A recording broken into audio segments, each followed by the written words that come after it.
struggle is real ang walang humpay na pag-ulan itong mga nakaraang araw.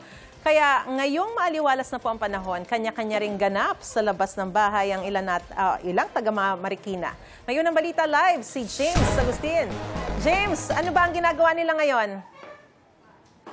Maris, good morning. Ngayong maganda na ang panahon at holiday pa, back to exercise na yung mga residente dito sa Marikina River Park. Matapos ang halos 3 linggo na walang tigil na ulan, balik ehersisyo ng ating mga kababayan. Maaga mga nagja-jogging at nagbibisikleta dito sa Marikina River Park para magpapawis. Mayroon din namang pinili ang walking para makumpleto ang number of steps sa kanilang fitness goal. Ang senior citizen na si Arnel, combination ng walking at biking ang daily routine. Ngayon lang ulit niya yan nagawa matapos matenga sa bahay ng ilang linggo. Balik na rin sa kanyang pwesto, nagtitinda ng taho na si Mario. Umaasa siya na makakabawi sa benta, lalo tumumal daw talaga nito mga nagdaang araw dahil sa pag-ulan. Siyempre para sa aking health. Para medyo humaba buhay. Ito mga nakaraan, hindi kayo nakapag-exercise? Ay, hindi po eh. Dahil sa ulan. Sa bahay lang, luto, gano'n, kain. Kaya lumalaki uli. 3 linggo na kaming na-stuck.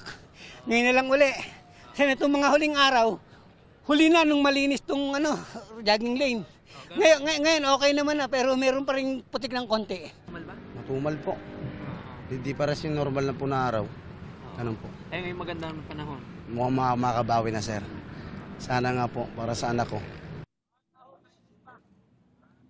Samantala, Maris, ngayong pasado alas 7 ng umaga, mas dumami yung mga nag-e-exercise dito sa Marikina River Park. Karamihan yung mga nagbibisikleta o di ka naman po naglalakad. Meron tayong mga nakita na mga nagsistretching dito na napaka-importante sa pag-e-exercise para iwas injury. At sa lagay ng panahon naman po ay maaliwalas ang kalangitan at hindi tayo nakakaranas ng pag-ulan. Ano pang ginagawa ng mga kapuso natin? Galaw-galaw. Gaya na lamang dito mga residente dito sa Marikina. Yung mga latest, ako po si James Agustin para sa GMA News.